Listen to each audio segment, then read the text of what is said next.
want to talk about your social media. You have over 300,000 followers on Twitter. Not yet. No, almost 300,000. 277.7. That's very accurate. Lucky number 7. So almost 300,000 and over 80,000 likes on Facebook. Okay. Oh, really? Oh, wow, that's news to me. 80,000. That's awesome. 80,000, yeah, you have over 80,000.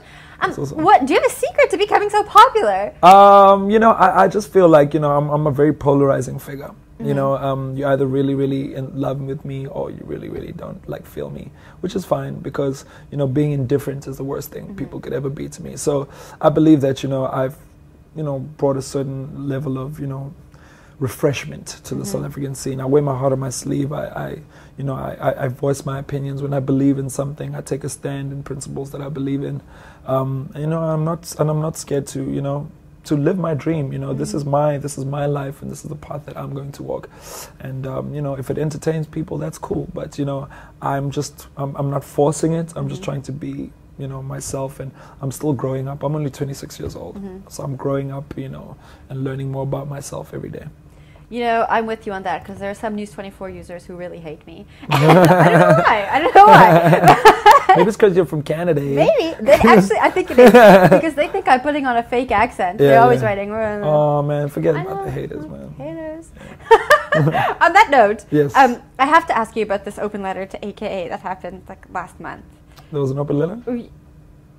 I thought you responded to it. No, I don't read. I don't read that type of stuff. You know, I just keep my mind focused on the good things. I focus on my fans who, you know, just give me love and support. And you know, these type of things will always happen. You know, when you're doing well, you know, those types of things people are going to always happen. Hate, yeah, people will use you, you know, for their own, you know, to get their own notoriety. Yeah. So I feel actually flattered that people are getting like, you know, like attention for writing me open letters. But I make a point not to read any of them. So you wouldn't respond to them? Do you respond to people who write mean tweets? I used to. I used to think that I could fight each and every one of them until I realized that the same people I'm fighting are the same people following me on Twitter, or the same people who are, you know, kind of just closet fans. Yeah, they're interested in you. They want to know what you're going to do next. They want to comment on it. Exactly. So, you know, that's part of me growing up as a person and understanding that there's no use in putting your energy into that. Rather just stay focused on the positive stuff and the people, because at the end of the day, the positives and the amount of people who support me will far outweigh the people who don't. If that wasn't the case, then I wouldn't be charting and my music wouldn't be popular and my shows wouldn't be packed. So yeah, the proof is in the pudding. Now you caused quite a stir earlier this year when you tweeted that you were done with opening for international artists. Do you still stand by that?